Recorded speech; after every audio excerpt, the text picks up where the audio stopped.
تبلیغ کے کام کے اثرات کس طرح معاشرے پر پڑے یہ آپ یہاں بیٹھ کے نہیں سمجھ سکتے. تو تھوڑا تھوڑا آپ کا مطالعہ ہے اور شیطان آپ کو صاحب رائے بنا دیتا ہے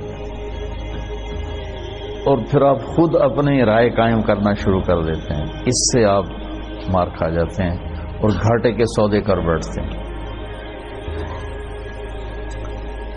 اللہ نے میری حفاظت فرمائی. میں نے اپنے فیصلے خود کبھی نہیں کیے تھے.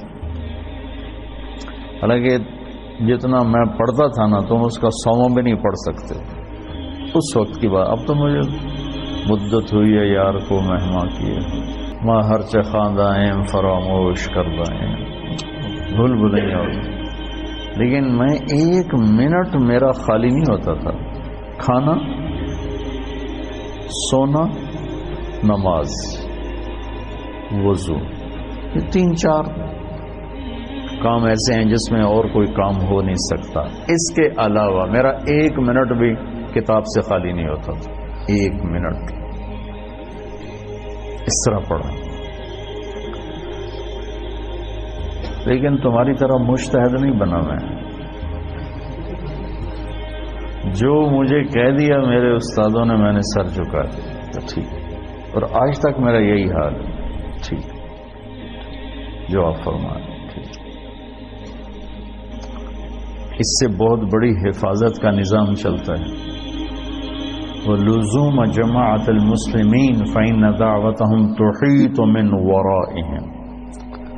3 لَا يَغُلُّ عَلَيْهِ قَلْبُ الْمُؤْمِنِ إِخْلَاصُ الْعَمَلِ لِلَّهِ وَالْمُنَاصَحَةُ لِوُلَاةِ الْأُمُورِ وَلُزُومُ جَمَاعَةِ الْمُسْلِمِينَ فَإِنَّ دَعْوَتَهُمْ تُحِيطُ مِنْ وَرَائِهِمْ. اجتماعی نظام کے ساتھ کٹھے چلنے سے ان کی دعائیں تمہیں اپنے گھیرے میں لے لیتی ہیں تو تم غلط فیصلوں سے بچ جاتے ہو، غلط چلنے سے بچ جاتے ہو.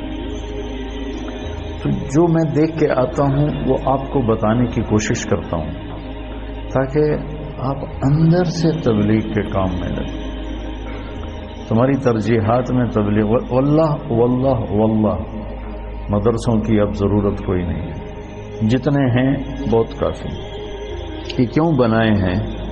جس رخ سے میں سوچ رہا ہوں اس لحاظ سے اتنا قحط ہے کہ اندھیرا چھایا ہوا ہے کہ ایسی نسل علماء کی جو ایک ریڑھی والے کے بھی پاؤں پکڑ کے اسے اللہ کی ماننے کے لیے تیار کریں، یہ مجمع کوئی نہیں.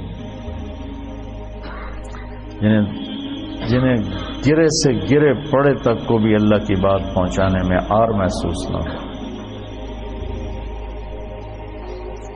یہ کوئی نہیں. میں چاہتا ہوں تم ایسے بن جاؤ، تمہارا فائدہ ہو.